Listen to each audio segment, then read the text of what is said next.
اگر کوئی شخص اپنی زندگی اسلام کی طریقہ کار کے مطابق گزارنا چاہتا ہے تو عام طور پر ذہن میں ایک تاثر یہی پیدا ہوتا ہے کہ اسلام کے مطابق زندگی گزارنے کا مطلب تو نماز، روزہ، دیگر عبادات، گناہوں سے بچنا صرف یہی ہے۔ اب ایسے میں کیا دیگر جو ہماری دنیا کے اور معاملات ہیں like friends and family circle, ان کے بارے میں کیا کیا وہ منع ہو جائیں گے؟ اسی طریقے سے ہم اپنی دنیاوی تعلیم جو حاصل کرتے ہیں ان کے بارے میں کیا رائے ہوگی؟ اسی طریقے سے جو ہم انٹرٹینمنٹ کے جو ذرائع ہیں اور ادر ایکٹیویٹیز ہیں کیا ان پر پابندیاں لگ جائیں گی؟ یہ سارے سوالات جب ہمارے سامنے آتے ہیں تو اس کا جواب اگر ہم یہ کہہ دیں کہ ہاں پابندیاں لگ جائیں گی تو یہ یقیناً بہت ہی مشکل کا باعث ہو جائے گا۔ اور آج کے زمانے میں ہر مسلمان کیوں کر ان پابندیوں کا سامنا کر سکتا ہے؟ تو آئیے اس کا جواب سیرت نبوی سے حاصل کرتے ہیں۔ سنن ابی داؤد کی حدیث ہے کہ نبی کریم سرکار دو عالم صلی اللہ علیہ وآلہ وسلم ایک محفل میں موجود تھے اور وہاں ایک انصاری صحابی تھے جن کی طبیعت میں مزاح تھا اور وہ لوگوں کو اپنی باتیں کرتے ہوئے ہنسا رہے تھے۔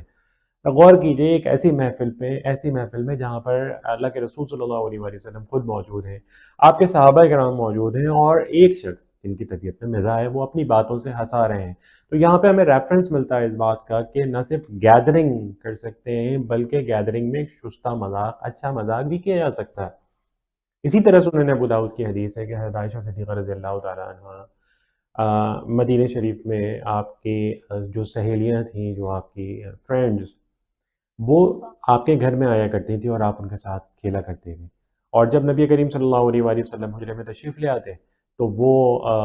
جو ان کی فرینڈز تھی وہ چلی جایا کرتی تھیں، اور جب نبی کریم علیہ الصلوۃ والسلام حجرے سے باہر تشریف لے جاتے تو وہ فرینڈز اندر آ جاتی۔ اسی طرح بخاری شریف کی روایت ہے آ، کہ ایک مرتبہ نبی کریم علیہ الصلوۃ والسلام دروازے پر موجود تھے اور آپ نے دیکھا کہ کچھ حبشی نیزوں سے کھیل رہے ہیں۔ حضرت عائشہ صدیقہ رضی اللہ تعالیٰ عنہ آئیں تو آپ نے ام المومنین کو اپنی چادر میں لے لیا، اور ام المومنین حضرت عائشہ صدیقہ بھی اس تمام کھیل کو دیکھتی رہیں۔ اب غور فرمائیے یہاں پر کہ ایک ایسا انٹرٹینمنٹ کہ جو کہ خلاف شرع نہیں ہے، تو خود نبی کریم علیہ الصلوۃ والسلام نے اس کو ملاحظہ فرمایا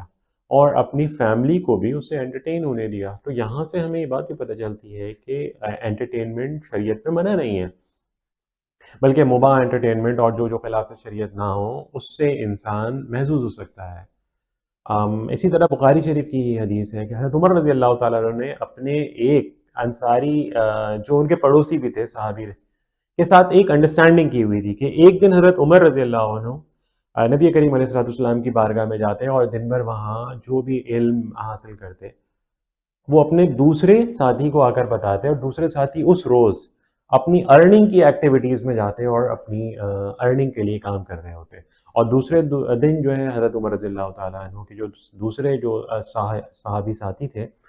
وہ نبی کریم کی بارگاہ میں جاتے ہیں اور علم حاصل کرتے، اور حضرت عمر رضی اللہ تعالیٰ عنہ اپنی معاش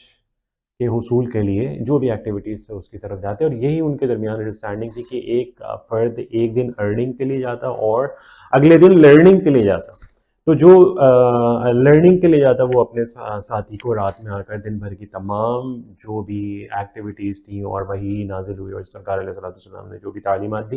ان کی خبر کر دیا کرتا تھا۔ This was the wonderful arrangement, اور شارحین نے اس حدیث کی شرح میں یہ بھی لکھا ہے کہ ہر طالب علم کے لیے یہ ضروری ہے کہ وہ اپنے فائنانس کو بھی فوکس کرے، کیونکہ جتنی اس کی ارننگ کے سورسز زیادہ ہوں گے اور فائنینشلی وہ اسٹرانگ ہوگا اتنا ہی وہ لرننگ پر فوکس کر سکے گا۔ تو these are helping tools and materials for the purpose